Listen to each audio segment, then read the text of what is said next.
and they haven't knocked my fence down yet, which they won't. That's a good thing with electric fence. And these little insulators that I'm using are a porcelain insulator. They've got a little high tensile clip that goes around them, and there's just a little bolt goes through the hole in the post.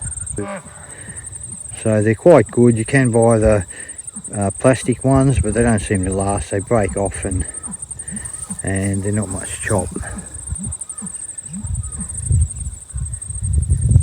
And I tie my wires, my cold wires, onto the post. I don't run them through the holes.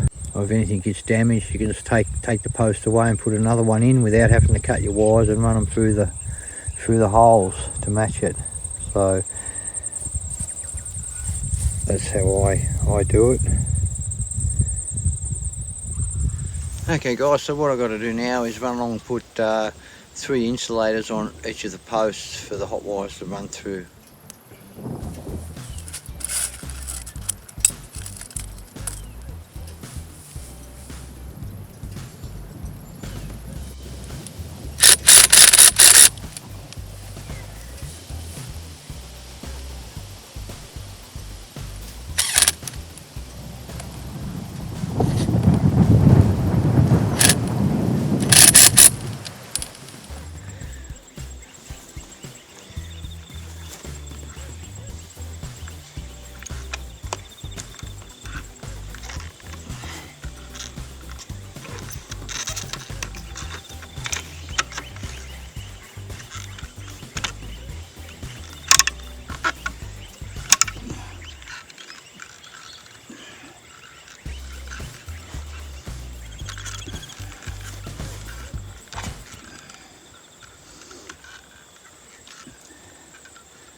I'm using gripples for this job. They're really handy. I never used to, but I find with electric fences you can go around and strain them up easy later on if they need restraining. And yeah, they're quite good once you get used to them. They're not that expensive.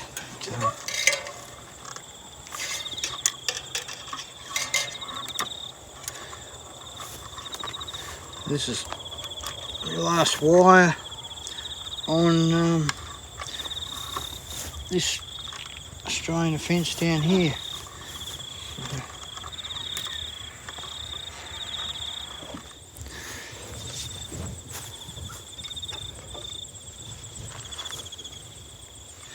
Just show you how these gripples work.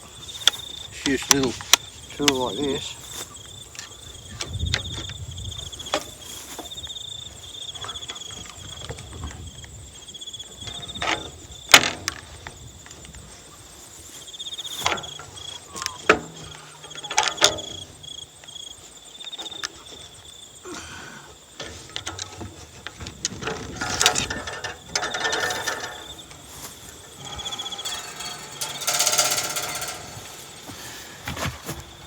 So yeah, they're very handy.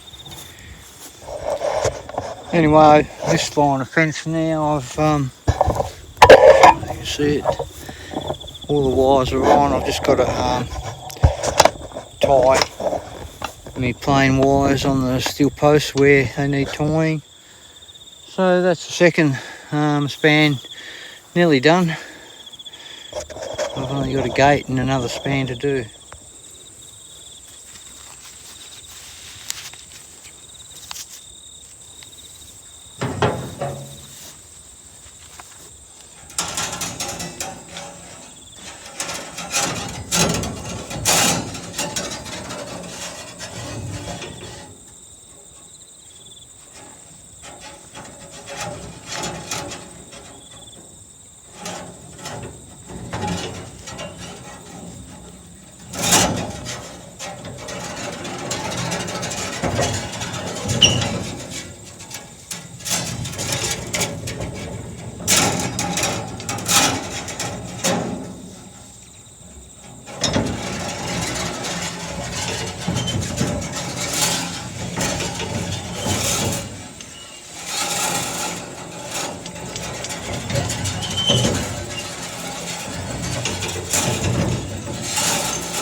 This is up Nimmy Road. The sun's in a bad spot, but I'll just sort of switch there that I'll go off this electric fence here, my boundary fence. So I'll just drive down this fence and show you.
Just swung a gate here, but I'll have to come back and put some underground cable under the gate for the power to continue on. That was the first or the last span up there. This is the second one here.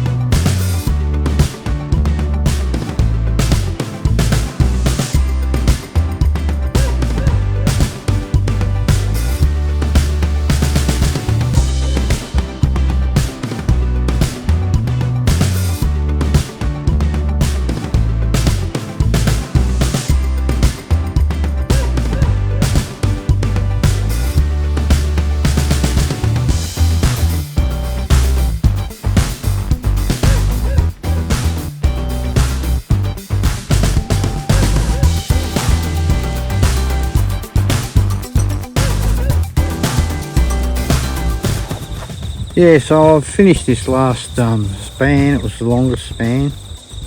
I couldn't video too much because we had terrible weather. It was showers off and on, and I was ducking for cover all the time, and it was windy as. But as you can see here, this is top one's a hot wire. The next two, top one's a hot wire. That one's a cold one, that's a hot one, that's cold, cold, hot, cold. So I've got 7 wires. What I do here, where I run them through the stay post, is the hot wires, I put that bit of I don't know what they call, a bit of plastic through the post anyway to insulate them from from the post. Yeah.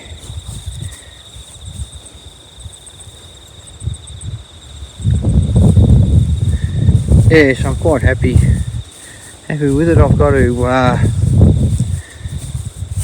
put some underground cable along under this gate so that I'll bring the power down this fence from the road, bring it down, it'll go under the gate, and I'll put a switch here somewhere so I can isolate sections of it. It's handy to have switches around the place, because if you get a fault somewhere you can just go and isolate sections and test them. And with the gate, guys, I just set it up on blocks and get it reasonably level. It's hard with the lay of the land sometimes to get your gates right, but you've got to give and take. Like that gate looks like it's high this end, but if you put a level on it, it needs to go up a lot higher that end. So you've got to just make it look good to the eye a bit. You've got to take into account the lay of the land and things like that with your stays and your gates and stuff. You've got to give and take a bit. Anyway, I'll get going and dig this hole along under here and put the cable in. It's not as glary now, the sun's going down, but you can see here where I've put my underground cable. I've got to get some clamps. I usually clamp it on, then I'll connect the other wires. But then it goes along here and up onto this one. So the power will come from that direction, come down through all this fence underground here and back up into this fence.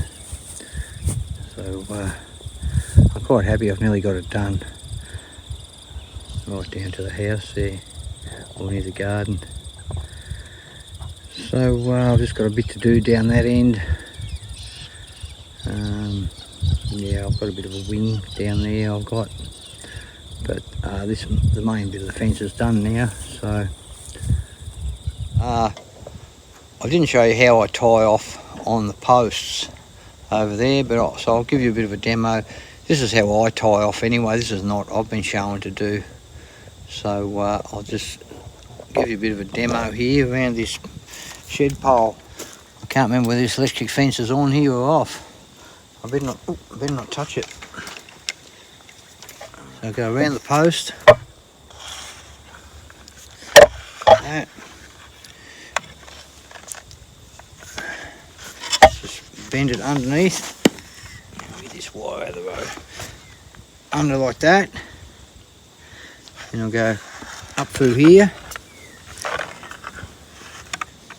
And then I've created a loop around there. Then what I do is go down underneath and then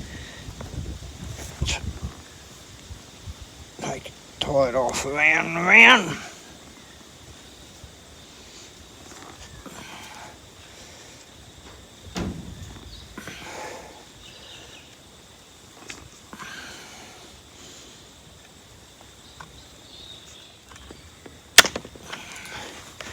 And snap it off. So show you that knot. You can see that. And when you snap it off, it makes a nice. It's not sharp at all. Nothing can cut. You won't cut yourself on, or animals or anything. If you cut it off with a pair of pliers, it's sharp and cuts like a razor. So yeah, that's the knot I use to tie off with there, guys. With these stay wires, you put up your posts and your stay. Now I run the stay wire from the bottom of my strainer post here up to the top of what I call my stay post, and then around the top of it and back down the other side. So I do about 3 loops. That's usually I find that's strong enough with this wire.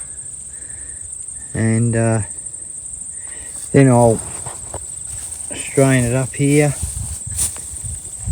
See, I just used the gripple there, and I don't overstrain it, because once you start to overstrain it, your post, because of the pull on that top of that post and the bottom of this post, you will tip your whole stay set backwards. It'll start to lean back as you strain it up. So I take it so it's reasonably tight and just starting to move back, because then when you run your wires and you strain your wires onto the strainer post, it will pull it level, pull it straight. And if it doesn't, if it's going to pull it too far, I'll tighten the stay wire up a little bit.